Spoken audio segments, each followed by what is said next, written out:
Okay ఇక్కడ ఒక flexi చూడొచ్చు. ఇది చూస్తే చాలా సిల్లీగా అనిపిస్తుండొచ్చు కానీ ఇది చాలా సీరియస్ మ్యాటర్. ఎందుకంటే కుక్కలు నిజంగా ఇటీవల చూస్తున్నాం మనం. ఆ కుక్కలు ఆ సీసీ కెమెరాల్లో కూడా చాలా అవుతున్నాయి. ఈరోజు కూడా ఒకటి చూసినాము.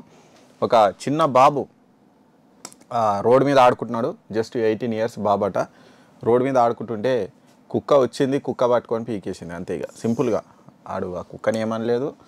ఆ పిల్లాడు ఆ రోడ్ మీద ఆడుకుంటున్న ఆడని కుక్క వచ్చింది, పట్టి మీద పడి పీకింది. నయ్యం ఇంకా అక్కడ జనాలు ఆ పక్కనే అందరు ఉన్నందుకు దాన్ని ఎలా కొట్టిరు. ఆ పిల్లానికి చిన్న చిన్న గాయాలైనాయి, బయటపడ్డాడు. మొన్న కూడా చూసినాం రోడ్డు మీద ఆడుకుంటున్న పిల్లగాని మీద ఆ కుక్క ఊరికొచ్చి ఆయన మీద పడ్డది. తీవ్ర గాయాలైనాయి. ప్రతిరోజు కుక్కలు దాడి చేసినాయి, కుక్కలు గడిచినాయని ఎన్నో కేసులు చూస్తున్నాం. సరే, అది కుక్కలను తప్పు పట్టలేము, అట్లని ఇప్పుడు మనుషులను తప్పు పట్టలేము. ఇప్పుడు అదొక సమస్య. నిజంగా కాలనీలలో నైటు 9-10 అయ్యిందంటే కదా వెళ్ళని పరిస్థితి ఉంది. కుక్కలన్నీ గుంపులు ఉంటాయి. ఎక్కడ మీద పడి దాడి చేస్తామని భయంతో కంపించాల్సిన పరిస్థితి కూడా ఉంది. ఈ నేపథ్యంలో ఇక్కడ చూడొచ్చు, ఇక్కడ కుక్కల భయంతో ఇక్కడ ఒక ఫ్లెక్సీ ఏర్పాటు చేసిరట. హైదరాబాద్లో జూబ్లీ హిల్స్ పరిధిలో ఉన్నటువంటి మధురా నగర్లో ఒక ఫ్లెక్సీ ఏర్పాటు చేసిరట. ఇక్కడ రోడ్ల మీదే కుక్కలకు ఆహారం వేయడం వల్ల అవి కాలనీలోనే ఉండి కనిపించిన ప్రతి ఒక్కరి మీద దాడి చేస్తున్నాయి. అందుకని కొద్దిగా మీకు ఎవరి మీద కుక్కల మీద ప్రేమ ఉంటే ఉంచుకొని, కానీ మీ ఇంటి దగ్గరనే కుక్కలకు ఫుడ్ పెట్టండి, రోడ్డు మీద ఎక్కడ పడితే అక్కడ వేయకండి అని వాళ్ళకు ఫ్లెక్సీ ఏర్పాటు చేసిరంట. అంటే నిజంగా అంటే భయం ఎంతవరకు అయిందో చూడండి. ఇప్పుడు కుక్కల్ని ఏమన్నా అంటే జంతు ప్రేమికులతోని బాధ, ఏమనుకుంటే మన ఎక్కడ వచ్చి కరుస్తాయని భయం.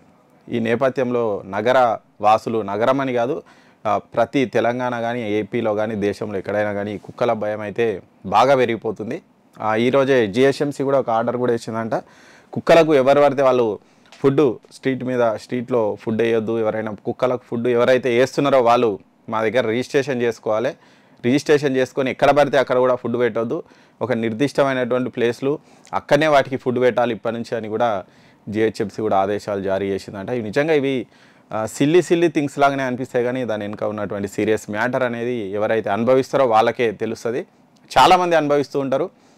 బయటికి వెళ్తే చీకటి అయితే చాలు, ఒక 10-11 అయిందంటే బయటికి వెళ్ళని పరిస్థితులు వస్తున్నాయి. నిజంగా కాలనీలోకి మారుమూల ప్రాంతాల్లోకి అయితే వెళ్ళని పరిస్థితులు. బండ్లు ఉంటే బండ్లు వెనక పడతాయి, నడుచుకుంటూ అవుతుంటే అట్లా వెనక పడతాయి. ఎట్లున్నా కానీ భయంగా వెళ్ళాల్సిన పరిస్థితి అయితే వచ్చింది. మరి దీని మీద అధికారులు మాత్రం ఖచ్చితంగా చర్యలు తీసుకోవాలి.